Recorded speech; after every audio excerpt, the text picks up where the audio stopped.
Wow. Are you not setting up your presentation? Your tripod? Huh? Where are you stationed? Or are you also using technology? Yeah, we use. Eh? You're not using a tripod? You're not using that thing, the board. But some of this, Mr. Junior, some of them are using like technology, yeah. I mean, that's their choice. Because, oh, all right. That's okay. All right. You know, you can't.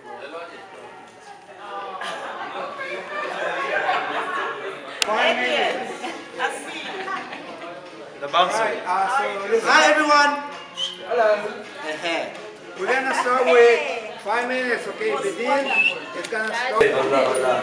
How was the flight? Welcome to Benin.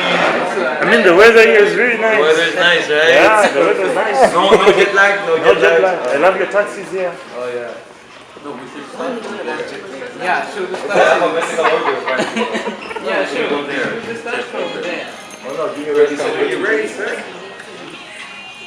I'm scared. You got this, bro. You got this. Okay guys, good morning. Morning. Welcome in Benin. Benin is located in the Gulf of Guinea between Togo and Nigeria. And the capital of Benin is Porto Novo, which is located in the south. But the largest and the most important town in the country is Côte, where I live and I work. The GDP per capita in Benin is $2.3 thousand and is among the lowest in Africa. Why would you be interested to come in Benin and invest? Together, let's discover. The first reason for you to come in Benin is the GDP growth and the demography.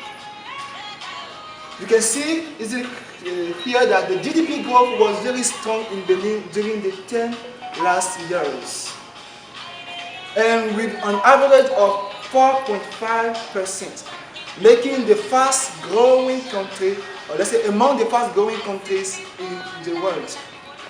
Also, we have a very young population. And Mali, let's say, is one of the youngest nations in the world. We have most of the people in the country which are aged under 18 years old, and also more than people in the country are younger than 25. This will help you to have, let's say, people that will work with you, people who are young, who can help you develop your business once you will be in the country. Other opportunities, business opportunities that you may have is the investment in new infrastructure. During the last year, Benin has spent more than 27% of its GDP to invest in new infrastructure. So this, the last year, more than 1.3 thousand kilometers of road has been built in the country. That leads me to the most important asset that we have in the country, which is the port of Côte. The port of Côte is the largest commercial port in the Western Africa. And this made Benin to be the trade hub. All the countries around us, Nigeria, Togo, Mali, and Niger, transit by Benin in order to import or export. And a large volume of Africa import and export is proceeded through the port of Côte. So even if you want to invest in Togo, in Niger, you will most of the time take by the port of Côte. Another opportunity for you to invest in Benin is that our currency is very stable. We are part of a group of 8 countries, and our currency is pegged with the euro. That means that our currency is very stable, and you will not fear, when you want to make exchange with other currency, you will not fear the high rate of investment or those kind of things. Other things that you will know is that we are a country full of cultural richness. Benin is the birthplace of Vodou, which is a religion that is practiced in many countries in the world, in Brazil, here, even United States of America. And we have many museums in all the countries in all the towns of the country. But I would like to inform you that you may face some risk. And in front of among them, Benin is still a small, or still have a small internal market. And you will see that we only have $24 billion as GDP per year. That means that we are very small. Other thing that you may know is that we don't have many things to export. We only have cotton and some 2 or 3 things to export. We don't have many natural resources in the country. But here are some good practices that you may have in your head when you are coming to Benin. You should know, first of all, that you need to register your business and comply or abide by the tax and other regulations in the country. It is also essential for you to be able to speak French, since we are a French-speaking country. Apart from that, it is normal to greet people. When you see someone in the town, you should greet him. This gives you a way to interact easily with people in the country. And punctuality is something that we really appreciate in my country. To sum up, Benin is a small country, but it's full of richness, is full of intelligence, is full of people like me who are struggling every day so that to make the country one of the fast growing countries in Africa. And you should come and see how good we are, how we appreciate people from other countries. And Togo, Nigeria can testify that we are a country that like to welcome people that come from other countries. I invite you to come in this country and visit it, and you won't be disappointed. Thank you.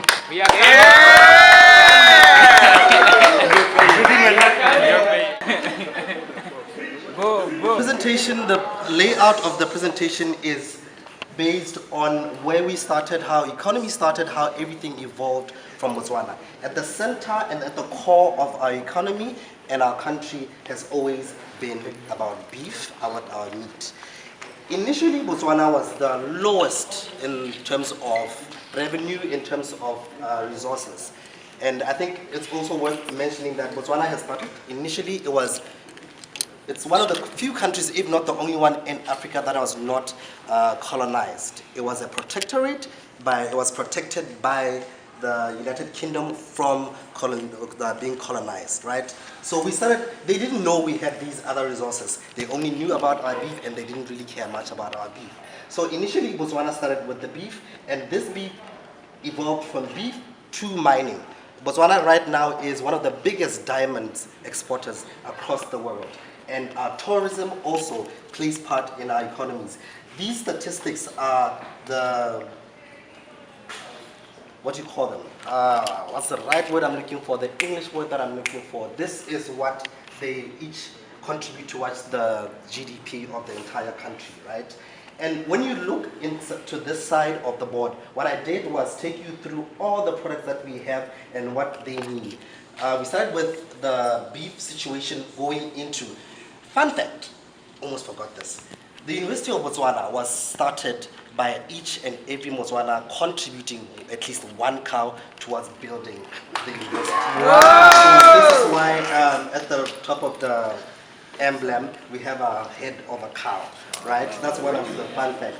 So Botswana then evolved, all this evolved, it merged into these 3 major universities, which also promote what we call, I like to call it growth opportunities for the country, because these 2 came in after the university had emerged and had grown a lot of professionals and skilled people in different sectors. But now we have 3 main campuses, which one focuses on agriculture, the other focuses on technology and science, which builds up to some of these things. When we look at the tourism side of things, Botswana, we are the only, another fun fact, we are the only in the world place that has an inland delta. So this is where the beauty of our Botswana is. That's why it builds up to the 13% GDP of the entire country's economy.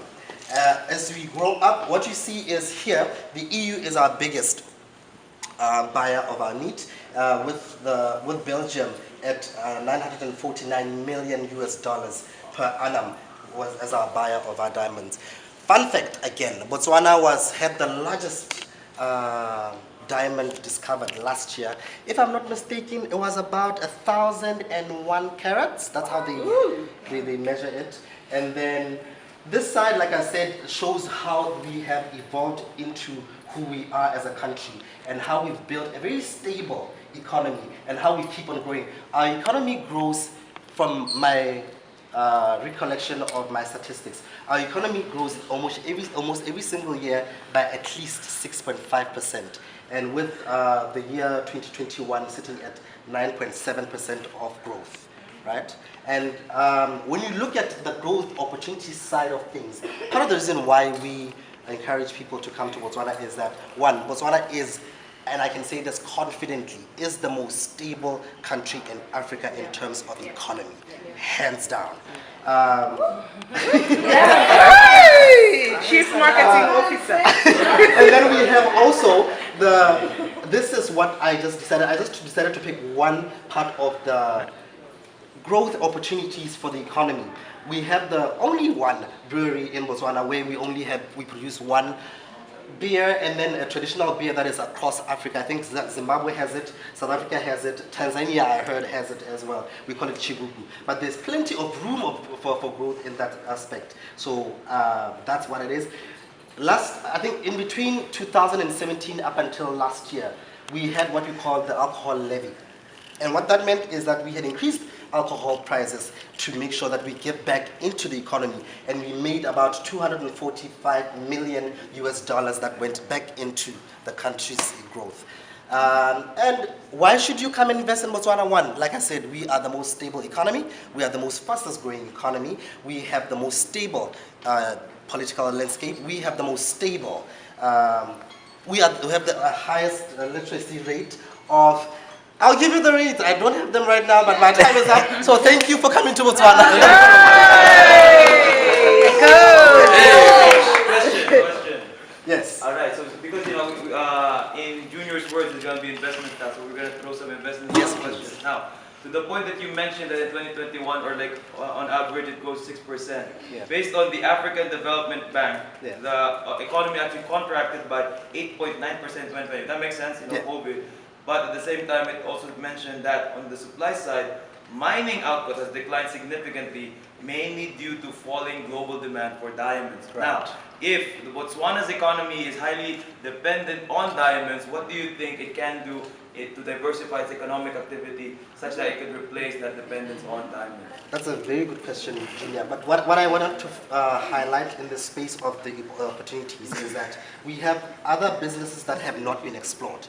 One, the research side of Botswana has not been explored, so we have not really honed down on what it is that we could potentially do apart from diamonds and beef and tourism. So the research side is what the country right now, our country is going through what we call a research, what did they call it? It's a research. There's a word after research. I'm trying to find the word, but there's a word after research. What we're trying to do is reset our economic growth and how we think of our economy, just not focusing on the diamond side of things. And what we found out is that our youth population would be our, doesn't make sense yet, but our youth population would be our diamond setup. Figuring out what it is that our youth are based at and what it is that they could do, specifically looking into the arts and entertainment industries. So that's part of where the research is going towards. The one thing that we've kind of also measured is that Bollywood, Nollywood, and Hollywood are the biggest, part of the biggest in their countries that bring in revenue. We're trying to explore what Botswana could explore in that as well. And something I think if I can add to that, in the World Bank figure and then the African Development Bank figure, it could be different, and this is statistics, and somehow we need to be conscious about that. Yeah. And don't trust only you have to see different processes. The World Bank always have this low figure, but if you go to African Development Bank, that would be the right source. And that was that figure was from the African Development Bank. That figure was from It was from African Development Bank. Bank. Oh, if that was, I agree. So World Bank. I'm going to go to Africa separate. Without further questions, move. Okay. Hi everyone. Hello. I'm going to introduce you to my country, the Democratic Republic of the Congo. The Democratic Republic of the Congo is located in central part of Africa, as you can see. And what is particular with this country is it's underground.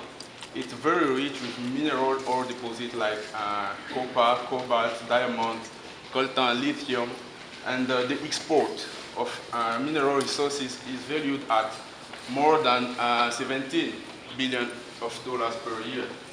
As you can see displayed on the screen, the metal extracted from Congo mines is used as raw materials for electrical vehicle production. This is the latest model of Tesla.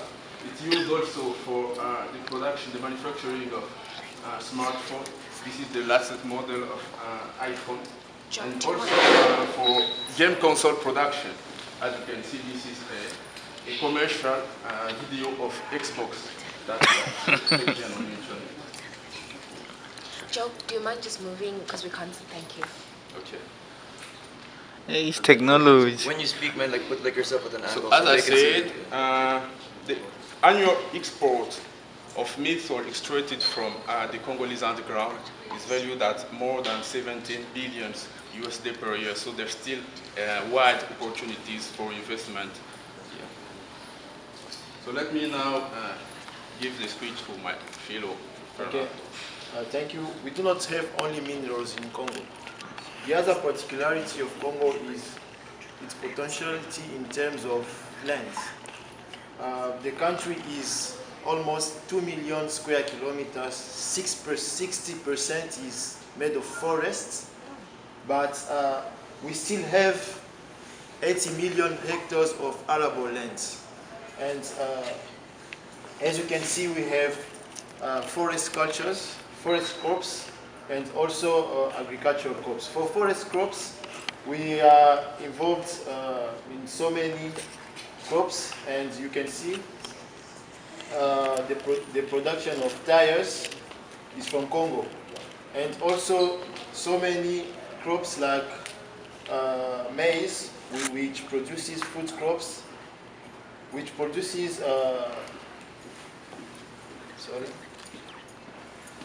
maize can produce flour, and you can see people enjoy a lot fufu, which is made of maize flour. What we have as opportunities in the agricultural sector is we have so many arable lands, and only 10% of these arable lands are now put in value. So we have so many opportunities. Also the population, we have a huge quantity of population. So we have now 90 million of population. This is a very good opportunity. So we have 90 million of people to feed up. So it's a very huge population. The demand in terms of foods is very high. So if you want to invest in agriculture, this means that you have so many people to feed up. The Democratic Republic of Congo is able to feed up all the Africa. 80 million hectares is it's a very big area. So come and invest in Africa for agriculture. But we have some challenges in the Democratic Republic of Congo, like no access to agricultural inputs, such as seeds. You know, the biotechnology is not very developed. We need laboratories. And fertilizers. We have also no access to financial resources. So you are welcome to invest in agriculture in the Democratic Republic of Congo. So let me explain you again the hinders or barriers that you may face if you want to invest in the mineral industries. If you don't want to take big risk, you can start with small investment like artisanal and small scale mining. But for that, you have to partner with a local entrepreneur in my area. So the biggest barriers may be funding and the partnership that you should look for. Thank you very much for your attention. Yeah, thank you. Appreciate the time management. Just on time. Yeah. Oh, one more question, Shark Tank style. Oh, this is like Mark. Oh, you got. Oh, go. You got Shark Tank. Thank you, Joe and Fernando, for your presentation about Congo. I've got a question for you. As you know, 60% of the coltan, which is used in iPods, cell phones, is mined in the Congo. And then there is an abuse of children in this mining. It's more like slavery. As African leaders, young African leaders that have come to the USA and should be the spokesperson, should be the savior for those Congolese, I want to ask you, what is your stand now as you go back to the Congo and save the young children that have been used in this mining, and you are using the iPhones here? Okay. What will be your challenge? So I will answer for my part when I'm coming from, and Fernando, we had some information from the eastern part. Because as we told you, the Congo is very wide. So I'm coming from the southern part of the Congo, Katanga, in the Copper Belt. So in my area, we are working hard to tackle that issue.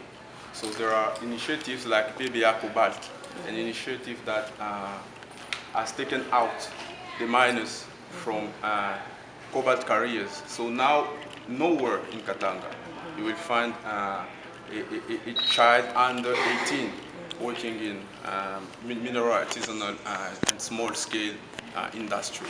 Nowhere you will find it. So in my area, that problem is sorted out completely. Yeah. Are you a pioneer of change in your area? Yes, I'm a pioneer. Are you? Zambia's coming. So you have to add. Oh, and then one more here. One more from the Philippines.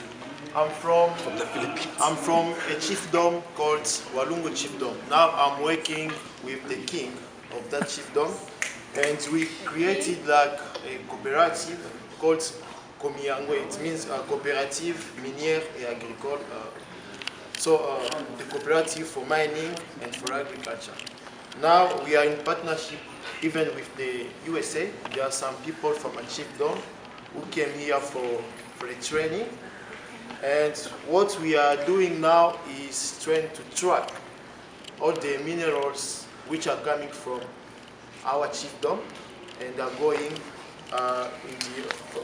the occidental part. So it's a project which has started since 2 years.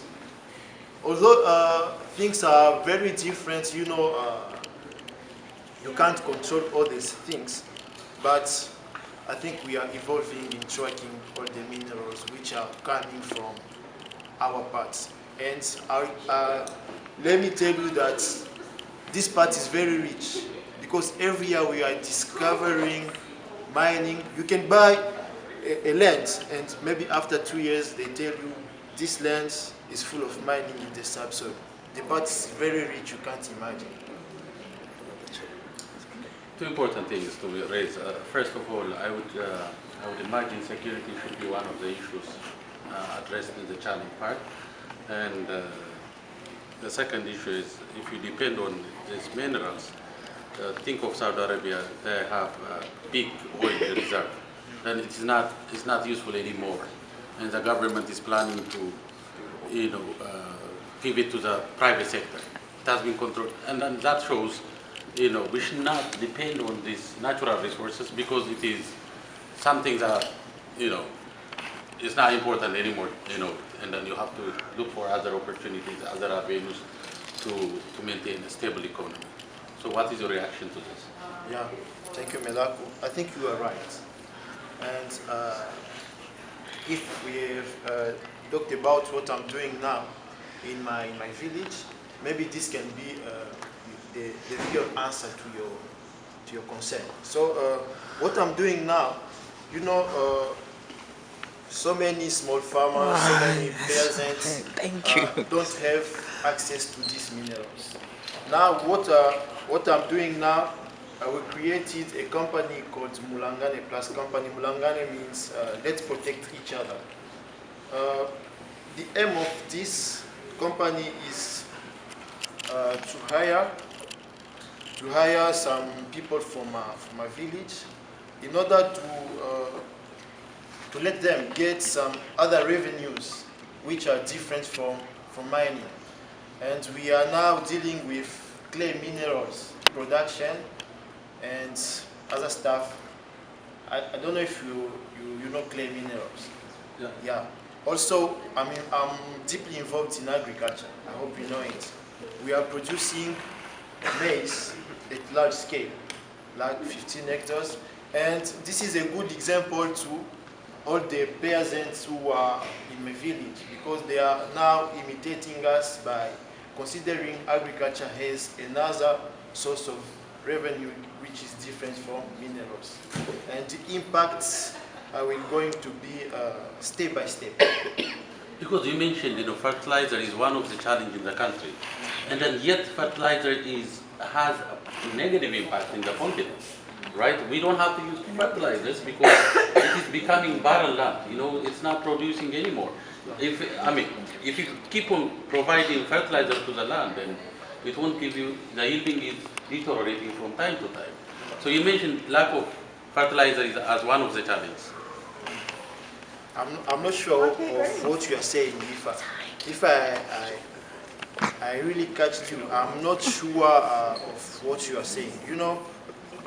If you are talking about chemical fertilizers, you can't do agriculture now without using chemical fertilizers. Even if they say that they are destroying the environment, this is not true. It depends upon the one who is fertilizing.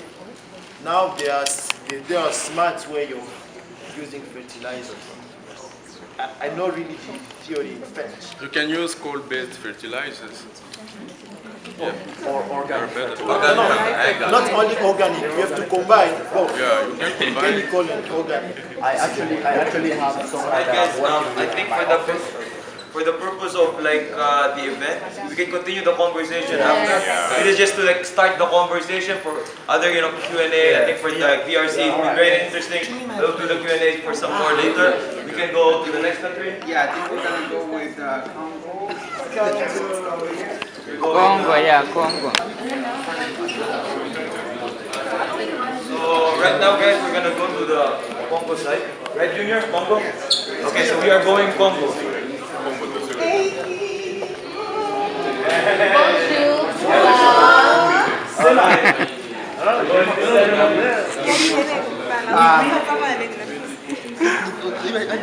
Nice one, nice presentation. Thank you, bro. That's amazing. Yeah.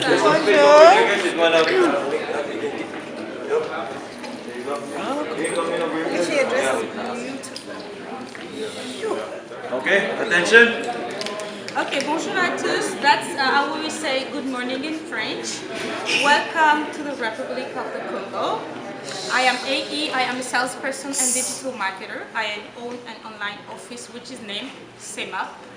The meaning in French, it is in English, sorry, it is active and passionate salespersons and digital marketer. That is the name. So I will present you my pitch poster, my country's pitch poster. This is what we can say for Congo. Congo is a country in Central Africa with reserves of tropical forests that are homes for gorillas. We have got a lot of gorillas in my countries. Congo is the 4th largest oil producer in sub-Saharan Africa, and it is rich in raw materials such as woods, manganese, natural gas, gold, iron, diamond, recently discovered, potash, zinc, copper, and also the sapology, which is a very valued culture today because the Congolese naturally dresses very well. I know so. Unfortunately, our economy is mainly based on the exploitation of the hydrocarbons along the Atlantic coast. We exploit also goods, services, because we have a lot of big hotels in my country, mainly in Brazzaville, the capital city, and also our agriculture is still embryonic.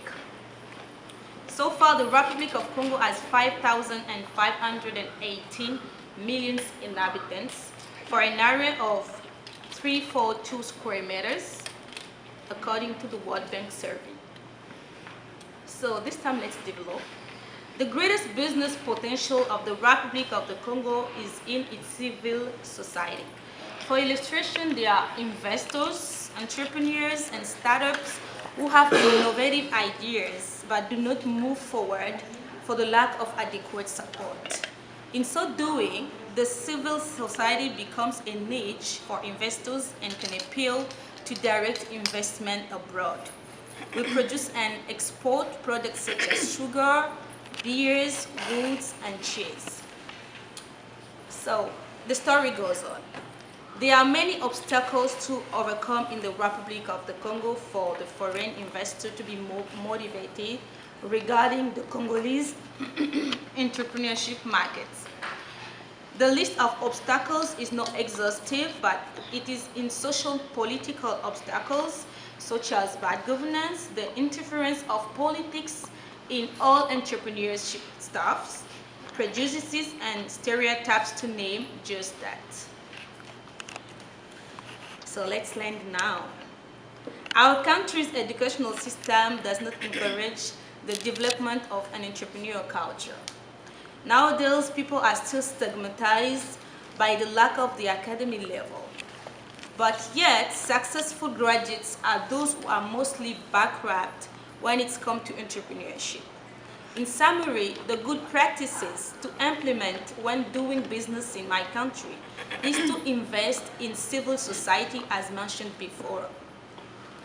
It is in this fact of these NGOs, associations, small and medium-sized enterprises, that we meet those brilliant entrepreneurs, graduates or not, in the hope of experiencing a really development of different fields of the Republic of Congo. Merci beaucoup, Matundu Mingi. Matundu Mingi, thank you very much. You had 1 minute. You managed your time. Thank you so much. Also, we have 1 minute for questions. Okay. Thank you. No problem. Go for it. You still have 1 minute. Yes, AE. So I've got a question for you, very quick. So in 2021, the Congo Brazzaville, its economy reduced to 3.5, which led to extreme poverty from 51% to 53% of the population. So how do you position yourself to start a business in that extremely low economy? I am in the best field ever of my country because it's still like non-developed. I am a digital marketer, and it is in that position I can still say that a lot of small businesses based in digital stuffs made a lot of money. How? So those who have presence bureau, they closes. Okay. Yeah. So that's where I can give you as an answer. Merci beaucoup. Donc, thank you, A. Okay. Right. Congrats. Thank you. I think we got most people. You ready to listen? Yeah, very good. Ready when you are. So you have 5 minutes. Can you see? Yeah. All right. Good morning. My name is Beyan Pewee, Beyan Flomo Pewee, from Liberia, the oldest African republic, and also one of the very strong and pioneering African country on the continent. I'm here to talk about possibility of investment in the Liberian economy. Projected it?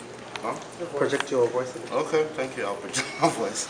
All right, just quick facts about the country. So, this country is a small and a very big country in a large extent. We have 5.5 million population, and we have 111.4 kilometers square land surface area, and we have very interesting weather, wet season and dry season. And we have 565 kilometer coastal line length, And interestingly, we have very amazing natural resources that have been given to us. Iron ore, timber, diamond, gold, rubber, and water. And we, as a country, we've attracted over 129 million foreign direct investment. And in conjunction to that, we've also had 607.5 million development funds being put into the country. And overall, we have 3.1 billion gross domestic product. This shows you the potential of the country in terms of the financial area. Okay, now I want to invite you to invest in the different sectors in Liberia. One is agriculture, because we have over 4 million acres of available land that position the country for agricultural investment and mass commercial production.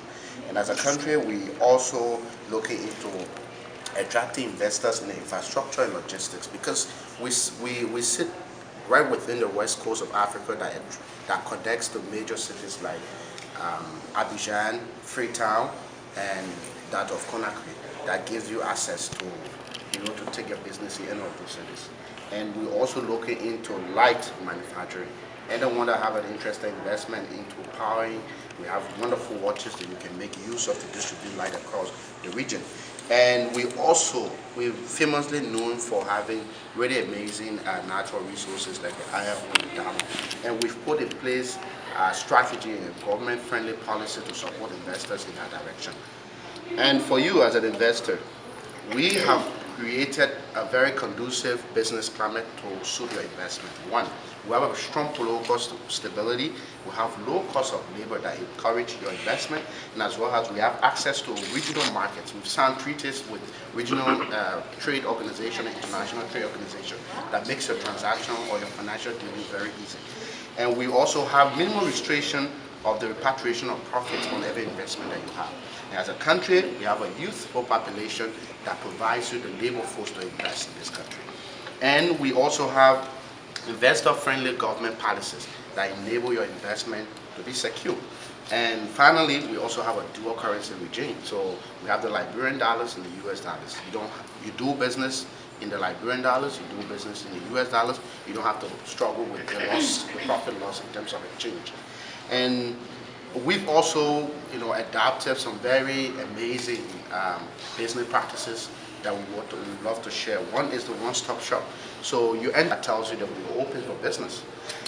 We also have established a National Investment Commission that enables all our investors to have their investment secure. If you're looking to invest in Liberia, maybe you're struggling with some other issue, you're welcome to work with the National Investment Commission. And the biggest obstacles which can be overcome is government bureaucracy. And to overcome that, just work with the National Investment Commission. Your investment is secure and everything is on point. Welcome to Liberia. Thank you. Awesome. This is the right time to invest because there are a lot of things. A lot of Identified as Cameroon is Africa in miniature, meaning that we have a bit of every one of you in Cameroon. So our population is close to 30 million, specifically 27 million plus, okay? And we speak over 200 languages, but legally or officially, we're just French and English, we're bilingual. But we have, we speak more than two languages in Cameroon, all right? Oh no, sorry. Our GDP stands as of now at 38,000 billion plus, and we have a land coverage of over 183,000. Our population, the average population is between 15 and 34, meaning that we have a very vibrant community and young people who are ready to, do business and what's the word that I was looking for? All right, so the history of Cameroon, like I said, it's typically known as Africa in miniature, meaning that it has diverse cultures. A bit of every country in Africa is spotted in Cameroon, and we're in the west central part of Africa because we share a boundary with Nigeria and Congo. Yes. One of the Congo. One of the Congos. Thank you. And one of the hitches that we might have in Cameroon when it comes to investment, it will be around political.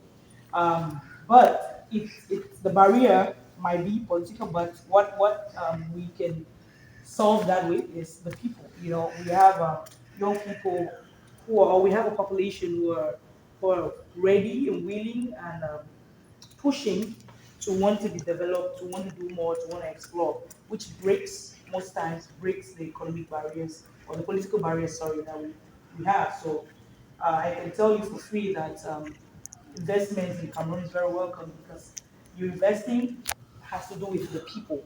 Once you have a population that is willing and ready, then we do not have a chance, or the government doesn't have an opportunity to stand against that growth. So that's actually the strength, one of the strengths to our growth, because the people are willing and they have embraced growth.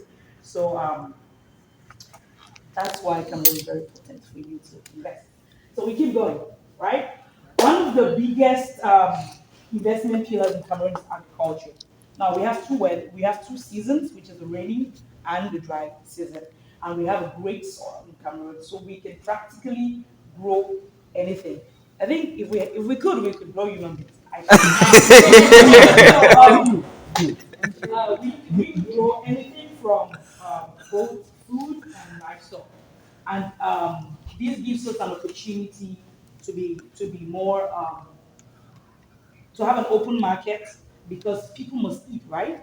It's this agriculture for us is like the core, and actually this is where the government is looking at right now. Anyone who is getting into Cameroon with an idea of investment, we actually advise that you look because we have land, we have people who are willing, we're open to technology as well, and it's an opportunity, and we are a developing country, and that already tells you that there is room for growth, there is room for money making, because once you're developing, or when you're in the developing space, meaning that there's still room for you to tick some boxes that have not been ticked.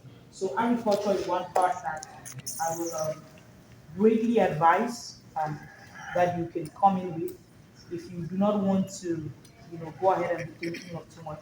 We have the people, we have the resources, and we have the land, right? Another thing is technology. One big thing, like I said, Cameroon is a developing nation, or it has a developing economy, which means that there is room for growth, especially in the tech space. All right, I'd like to start with fintech. As much as we have all this food coming in and going out, as much as we have all the resources or the land and all, we still need to send money out and bring money in.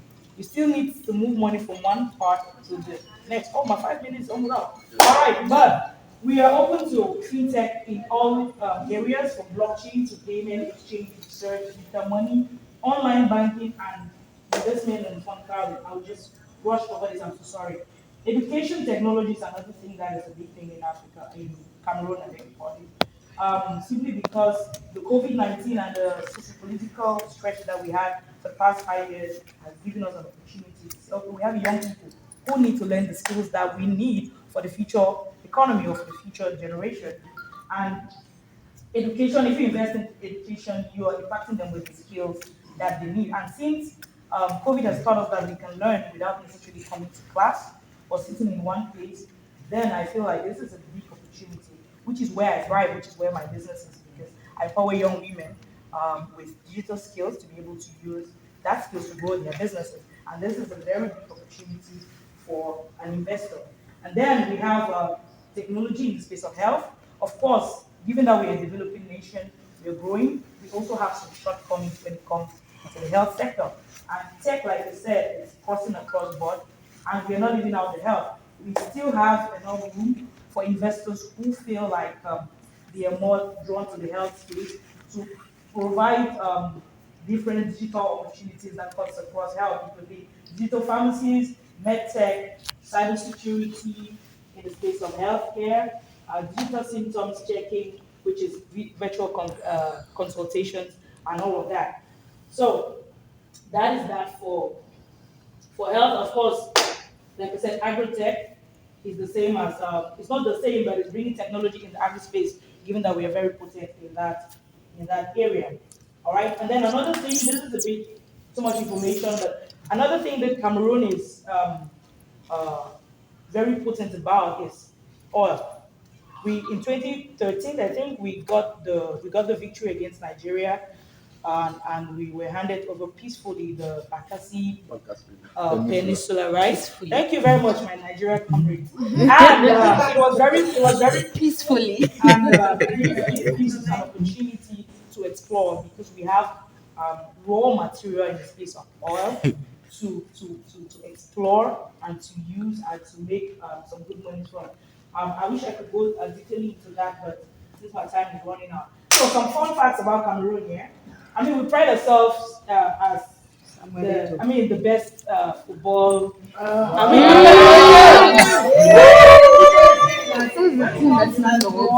When it comes to football, Cameroon, like anybody thinks about football in Africa, they think about Cameroon. I'm just saying. No, But- JJ but- We are the first. We are the first African country to go. Sorry, we are the first African country to go to quarterfinals, FIFA World Cup, and of course the name of our team is the Indomitable Lions. I mean, you can get Indomitable. No, we're not comparing. That is all right. We have one of the largest mountains in Africa as well, and we have one of the three waterfalls that empties itself directly into the ocean. Cameroon is equally known for its, because of the diversity, we have a lot of food, all kinds of food. And of course, we have one of the longest standing presidents in Africa. Dictatorship. Yes, question. Okay, I know that someone between you understand have heard about DJ Drogba, Yeah. Toure, Emmanuel, in Manchester United, and also. So Cote d'Ivoire is a country in West Africa. West Africa, 300 million 85 consumers. We exploit all the 300 million 86 of consumers because Cote d'Ivoire is like a head of the economy in West Africa after Nigeria, of course. Okay, if you heard that, are you ready now to go to get in the boat so that we'll go? Yeah. Okay. Before start our discussion, among the countries main, in Cote d'Ivoire we have the possibility to create a company in 24 hours. That's why we call Cote d'Ivoire like a hub of the economy of the West African countries. So there are all the conditions that can permit you to accomplish all the formalities in 24 hours and get your company created. Obtaining building permits and efficient. We have a number of sectoral measures have also been put in place: investment, mining, electricity, and telecommunication. Investment opportunity, Ivory Coast remains the preferred destination for foreign investors in West African countries. It's currently in the last year, the national aims to make private investment a driver of the country. It's so rapid, excuse me. The plan focuses diversifying outputs, improving the processing of raw materials, and developing value chains in the primary sector.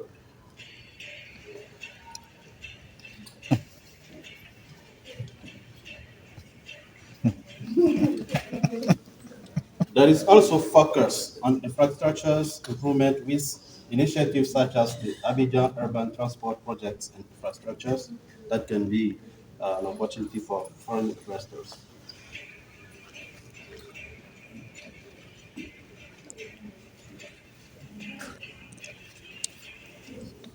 Related to the organization of the 2023 Africa Cup of Nations, Cote d'Ivoire is a good destination for private investors that want to make profits.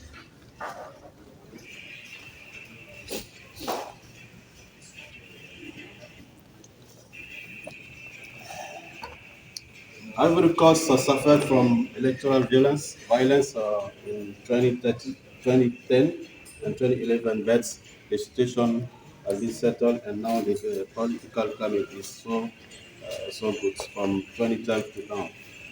Okay, so the investment can be possible in these sectors: financial service, energy infrastructure, transport infrastructure, telecoms, agribusiness, textile, consumer products.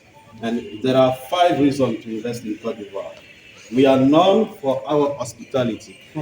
Yeah, in Cote d'Ivoire, we are cheerful to meet foreign persons from foreign countries.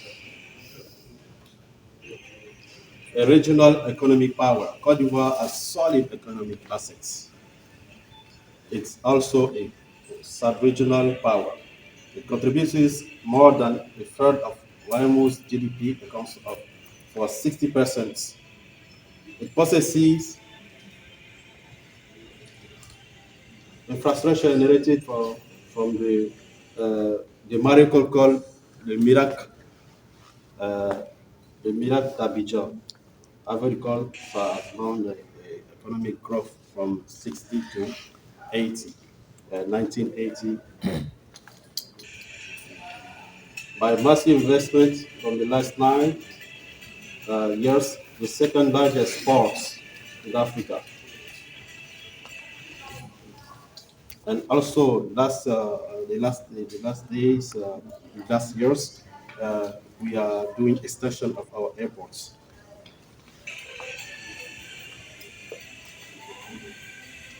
Côte d'Ivoire is the first producer of cocoa in the world. We are the first also in cashew nuts. So we produce 40% of the global production of cocoa. We are among the producers of blueberries, cashew nuts, cotton, coffee, palm, bananas, pineapple, and cola. Bamba, you finished the time.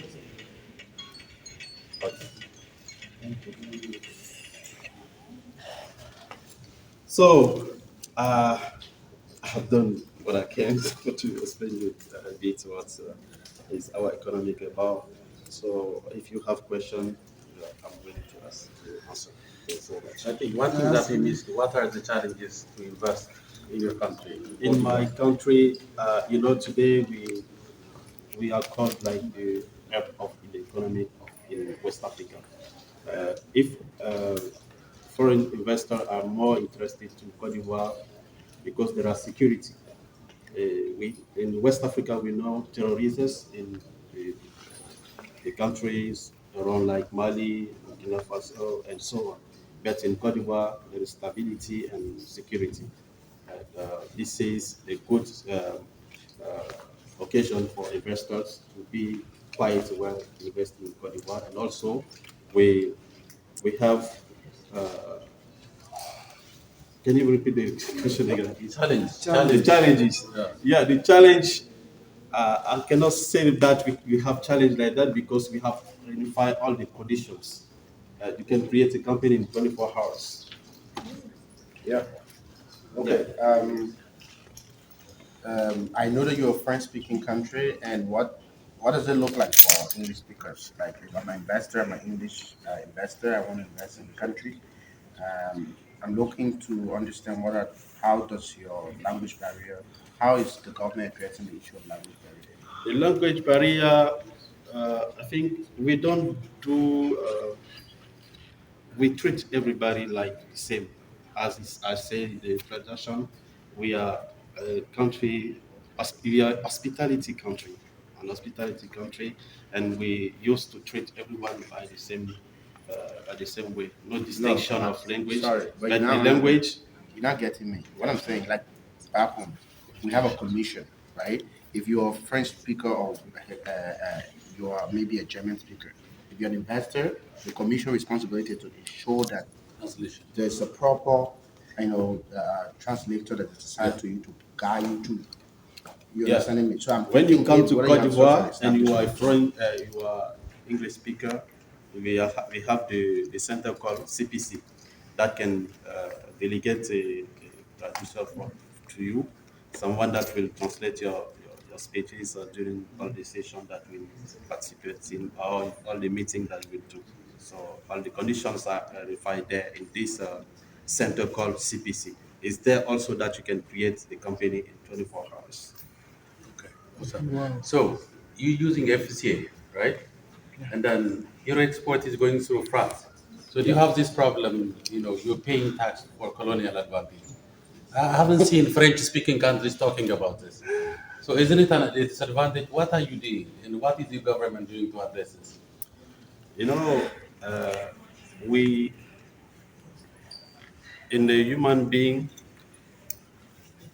every project has a step. It's like a baby. When the baby born, it comes to the end of people, and he grows before to stand up and walk. So France and Cote d'Ivoire is like that.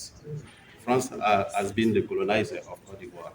Is that it doesn't mean that we love everything from them, but we are like a baby that is looking for all the opportunity that can permit him to grow. So that's why we together, we trade together, business, and so on. But France is not the first investor in Cote d'Ivoire. Morocco was the first investor globally in Cote d'Ivoire the 2 last years, and Cote d'Ivoire and France, we collaborate and we have opening for. In collaboration, they are taking your money. You are exporting, and your export has to pass through the Bank of France. And France would be this and third world. Because had they not, if they are not taking money from Africa, they would be third world. The currency that we use what is collaboration, linked to the euro. And it's France that take the currency of France. It's not the CFA. That currency is made in France. Yeah. And it's linked to the euro.